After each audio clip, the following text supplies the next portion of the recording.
Christian priests being spat on in the streets of Jerusalem. Nuns allegedly attacked in broad daylight. Families saying they no longer feel safe in the city they have called home for centuries. So what is happening in the Holy Land? Jerusalem is one of the most sacred cities on earth. For Christians, Muslims, and Jews, it is a place of faith, history, and deep spiritual meaning. Yet today, many people are asking whether the city that should symbolize peace is becoming a place increasingly marked by fear and division.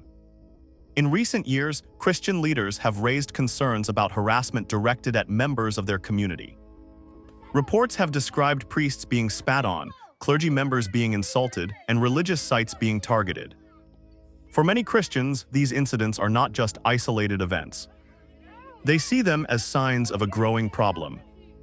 One Christian leader explained that behavior once hidden from public view is now being seen more openly. Imagine dedicating your life to faith and service. Imagine walking through the streets wearing religious clothing that represents peace and devotion. And then imagine being mocked, insulted, or humiliated simply because of your beliefs. For many Christians in Jerusalem, that fear is becoming increasingly real.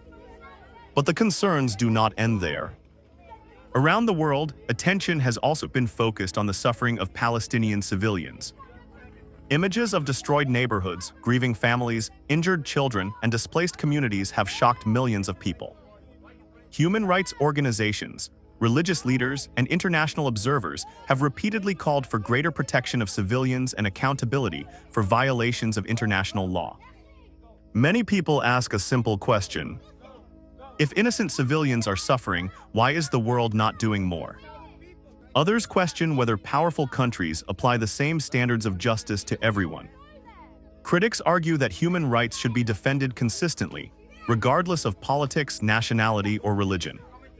Because when innocent people suffer, silence is never a solution. The truth is that pain does not belong to one religion. A Christian mother mourning her child feels the same pain as a Muslim mother.